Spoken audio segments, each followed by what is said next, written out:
What's going on, guys? Chris from AutoAcademics, and it is a beautiful sunny day that we're going to spend with Victory Motorcycles. So, in just a bit, we're going to take a ride on the 2016 Victory Hammer S. But before we do that, let's take a look at some of the details of this bike. Described as a modern American muscle cruiser, Victory takes traditional styling and adds in a bit of contemporary flair and function to give us the Hammer S.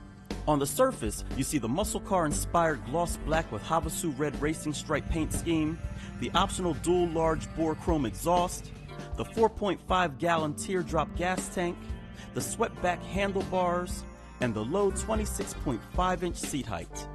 But a closer look will reveal more of what this bike is truly about.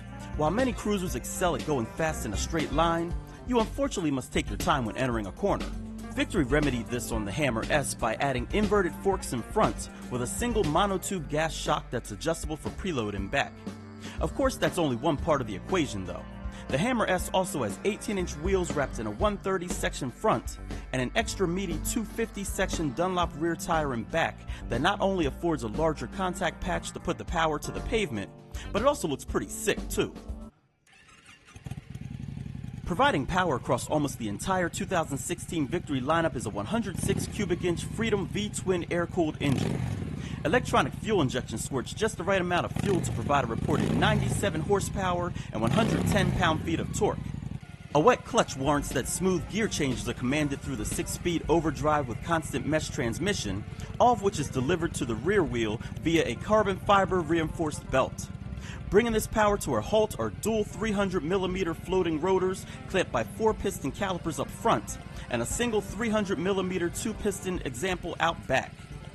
Finally, to announce your presence during both day and night cruises, you'll find a single dual beam headlight flanked by amber turn indicators. So now that you have the gist of what this bike has to offer, let's get it out on the road for our first ride. Clutch engagement was smooth, and so was the throttle input as I left the parking lot and entered the flow of traffic. Rolling on the throttle brought out the best of the pipes, with a deep burble that wasn't loud, but was still satisfying nonetheless for a stock setup. Brake modulation was good as well, with a firm and strong feel in my hand. The ergonomics of the bike allowed for comfortable cruising. The large gauges had black numbers on a white background, making them easy to read, and had a redundant tachometer in the digital display too. The forward controls allowed my feet to rest a reasonable distance in front of my hips, and as you'd expect on a stock cruiser, the mirrors provided decent visibility of what was behind me. While the Hammer S is one of the smaller bikes that Victory makes, its presence can still be a tad intimidating for anyone not used to riding a full-fledged cruiser. Thankfully, the chassis was stable and well balanced, allowing me to regain my confidence after just a few corners around the block.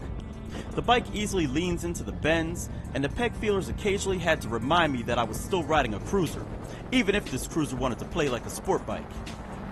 When the road straightened out, it was fun to exploit the muscle of this bike. It's not quick, but it is powerful. Just the type of stuff you're looking for in a cruiser like this. Cruising around town, the Hammer S is a comfortable ride, but its lack of fairings and windshield means more wind intrusion on the highway, a trait that would become annoying to me during an extended highway jaunt. Overall, I was rather impressed with the 2016 Victory Hammer S. Its attractive styling, balanced chassis, and powerful engine make this a great cruiser to, well, cruise around town in. And with a starting M.S.R.P. of $15,599, you should have just enough money left in your pocket to get a louder set of pipes. This is Chris from AutoAcademics. Thanks for watching.